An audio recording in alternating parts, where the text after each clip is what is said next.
मैं बैठ कर कोने में मैं माता रानी का नाम लेती रहती ना, तब भी वो इंसान मुझे छोड़ता नहीं था, तब भी मुझे बुरे तरीके से मारता था। एक चाय पीती थी ना, उससे आवाज आ जाती, जब भी वो इंसान मुझे बुरे तरीके से मारता था। वो कि आजकल तो लड़कियों का काम हो गया है एलिमनी के लिए तलाक मांगती है।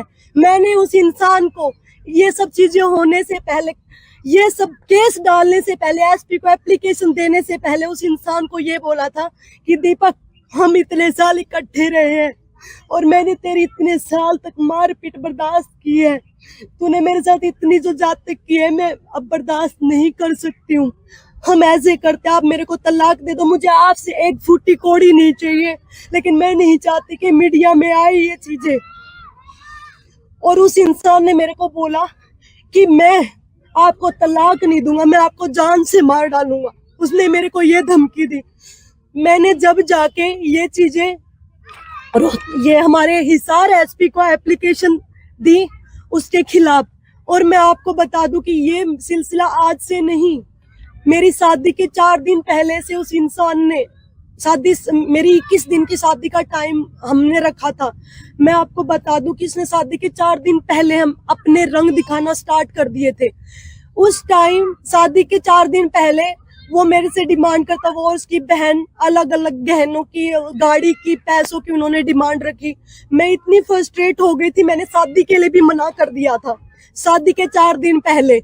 तो मेरे पापा और मेरी मम्मी से उसने बात किया, जैसे हम सामाजिक आदमी है, मेरे पापा भी, फैमिली भी, तो वो मानते हैं। बोले कि हम अपनी बेटी को तो बहुत सारी चीजें देंगे, भाई आप ऐसे क्यों मतलब वो कर रहे हो, स्वीटी को क्यों बोल रहे हो। मैंने उसको बोला अगर मेरे जैसी लड़की को दहेज देने की जरूरत पड़ रही है तो मतलब और लड़कियों का क्या होगा, जो नॉर्मल लड़कियां उनका क्या होगा। इतनी पढ़ी लिखी ऑफिसर, क्या चीज की कमी है मेरे अंदर, और सारी चीजें तेरे पास मतलब मैं लेके आ रही हूँ, और फिर भी तुम ये डिमांड कर रहे हो। उसने डिमांड की थी उस टाइम मर्सिडीज गाड़ी की, 2.5 करोड़ की मर्सिडीज की। मैंने उसका पेपर में ना कि हमारा इतनी ज्यादा बातें ना आए मीडिया में, ये ना, मैंने बिल्कुल शॉर्ट में उसकी एप्लीकेशन दी थी ताकि बेइज्जती ना हो किसी की, उसकी भी, सिर्फ मेरे को इस आधार पर डाइवोर्स मिल जाए। उस टाइम भी मैं शर्म के मारे मैंने पूरी बातें नहीं बताई किसी को भी, और मैंने सिर्फ एप्लीकेशन दी। मैंने 11 तारीख को एप्लीकेशन दे दी, उसको पता चला, उसको बुलाया गया पुलिस द्वारा, वो इंसान आया नहीं। और उसने काउंटर में 25 तारीख को शाम को उसने सिर्फ दरखास्त दी थी झूठे इल्जाम लगा के अपने। तो उस इंसान ने सिर्फ यही इल्जाम लगाए कि धोखाधड़ी की और पैसों वाले मेरे ऊपर इल्जाम लगाए।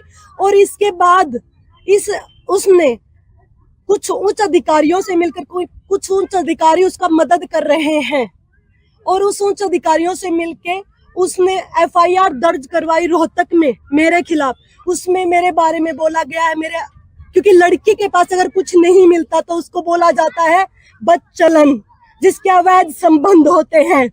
मेरी इज्जत जो मुझे पूरी दुनिया से, पूरे संसार से, पूरी मटेरियल चीजों से प्यारी थी, तो उस इंसान ने मुझे वहां पिंच किया। उसको पता था कि मेरे को पैसे से कोई फर्क नहीं पड़ता, मेरे को किसी चीज से, कोई मटेरियल चीजों से फर्क नहीं पड़ता, मुझसे तोड़ा जा सकता है तो सिर्फ और सिर्फ मेरे कैरेक्टर के बारे में बोल के और मेरे परिवार के बारे में बोल के। तो उसने मेरे परिवार के ऊपर झूठे आरोप लगाए, मेरे परिवार के बारे में, मेरी बहन के बारे में बोला कि 2 बैग मेरी बहन भर के घर से लेके गई और मैंने चाकू से उसका सिर फोड़ दिया, चाकू से उसका सिर फोड़ दिया। कंप्लेन में उसने ये चीज लिखवाई है, सोते सोते।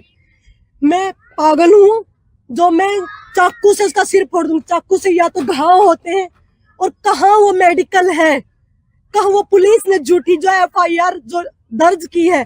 कोई भी अगर किसी से पैसे मांगता है तो रिकवरी सूट के लिए डाला जाता है, लेकिन उसने कुछ नहीं किया। पुलिस ने मेरे खिलाफ एफआईआर दर्ज की, मैं गुनहगार नहीं थी, मैंने सारी ट्रांजैक्शन भी दे दी। फिर भी 2 तारीख को पुलिस ने वो एफआईआर दर्ज की, उसमें जो पहले एप्लीकेशन दी थी उसको चेंज करके, उसमें चीजों को, बहुत चीजों को ऐड करके मेरे परिवार के खिलाफ और मेरे खिलाफ ऐड करके वो चीजें उन्होंने उसमें डाली, और फिर वो एफआईआर बनाई ताकि वो मेरे ऊपर दबाव बना सके और ताकि मैं आगे जाऊं कि उसको तलाक ना दूं।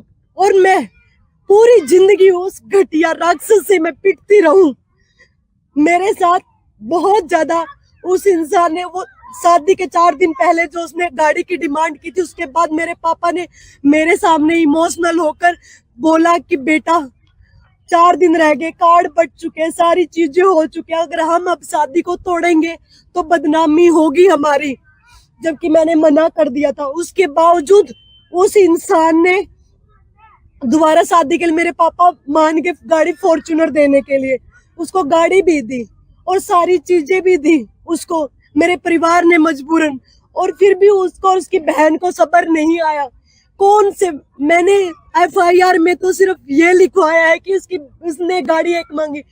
मेरी ननंद ने मेरे पास, मैं बता दूं, मेरी ननंद ने किस, उसमें समाज में भी कोई ननंद के लिए गाड़ी नहीं देता अलग से, वो मेरे उसके लिए भी मुझे टॉर्चर करती थी। क्योंकि एफआईआर में मैंने सिर्फ मेरे पति को ज्यादा मेंशन किया था, क्योंकि मुझे किसी को बदनाम नहीं करना था, मुझे सिर्फ डाइवोर्स लेना था। सिर्फ इसलिए मैंने बहुत लिमिटेड चीजें उसमें मेंशन की थी। वो मेरे को टॉर्चर करती। दिन में 1.5 महीने मेरी शादी को हो गए थे। 1.5 महीने बाद मैं इतनी परेशान हो चुकी थी, मैं छोड़ के अपना मैं कैंप में चली गई। उसके बाद मैंने उसको ब्लॉक, वो बहुत फोन पर भी टॉर्चर करता था, आके भी टॉर्चर करता था, और आके मैंने उसको ब्लॉक कर दिया। मेरा जब एशियन चैंपियनशिप में खेलने की, मेरा जब गोल्ड मेडल आया तो सबसे पहले वो इंसान एयरपोर्ट पर मिला, लेकिन उसको ये पता कि मैं दुनिया के सामने में कुछ नहीं बोल सकती। वो इंसान वहां ये दिखा रहा कि वो मैं इतना सपोर्ट करता हूँ। मुझे पता है कि उसने क्या चीज मेरे साथ की और क्या वो कर रहे हैं वहां पे जाके। इसके बाद बात आती है, जैसे हम आ रहे थे या भी चुनाव से पहले की, चुनाव से पहले जैसे इसकी ये हर रोज की बातें बढ़ती गई। मैं दूर रहती, मैं कैंप में रहती थी, सारी चीजें। अब चुनाव से पहले हम चंडीगढ़ से सीएम साहब से मिलके आ रहे थे, हम गाड़ी में थे और हमारी इतनी बातें, मतलब जैसे वो मेरे को टॉर्चर करता था, सारी चीजें होती थी, मेरे से लिए असहनीय हो गया था। आते टाइम इसने गाड़ी में भी मेरे साथ मारपीट की। जो सबूत मैंने अपने, जो हिसार पुलिस है उसको भी सारे सबूत दिए हुए हैं मेरे साथ मारपीट होने के भी। उसने मेरा गला दबाया और मेरे को मारने की वहां कोशिश की। मैं उसमें भी मैं भीख मांग रही हूँ कि मुझे छोड़ दे, तुम इसलिए मेरे को टॉर्चर कर रहे हो कि मैं शर्म के मारे, मेरे माँ बाप की इज्जत के मारे तेरे से भी मैं डाइवोर्स नहीं ले सकती, इसलिए तुम मेरे को इतना ज्यादा टॉर्चर कर रहे हो।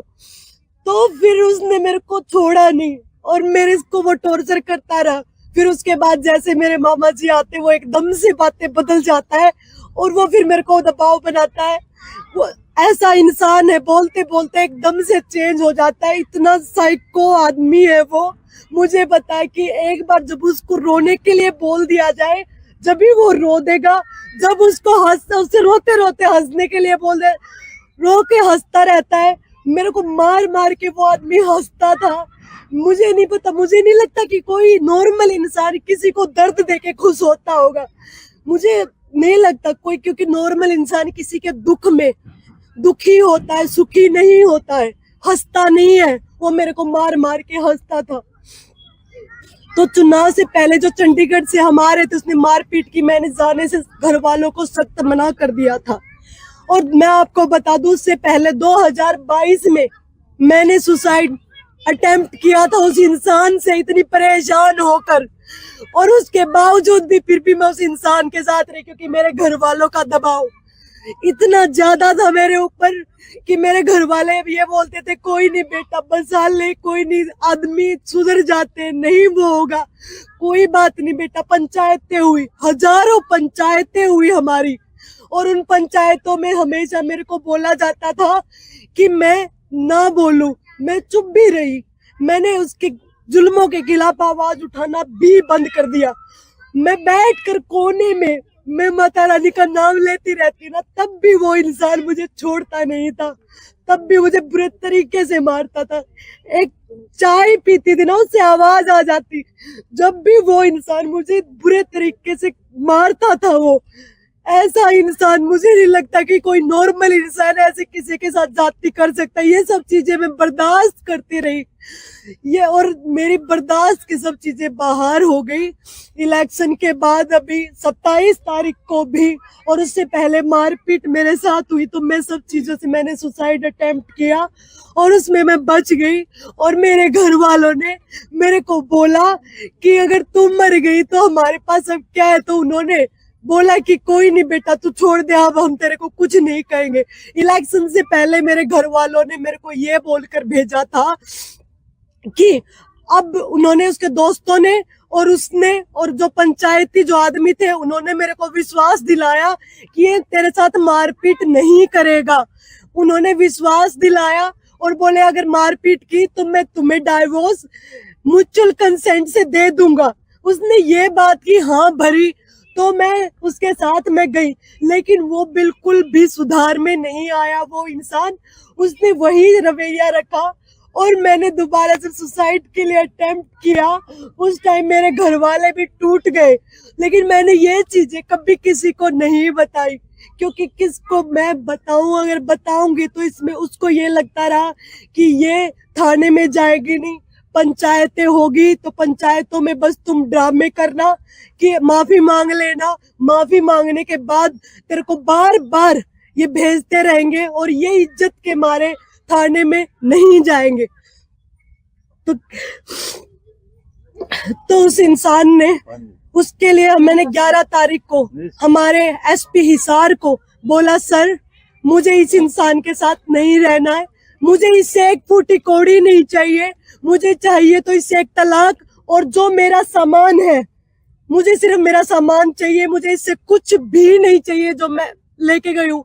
वो सामान की मैंने लिस्ट भी आधी दी हुई, मैंने वो भी पूरा नहीं दिया हुआ, मैं आपको बता दूं। मैंने सिर्फ ये चीज बोली और मेरे को 1.5 महीना हो गया, मेरी इसके ऊपर कोई कार्रवाई नहीं हुई।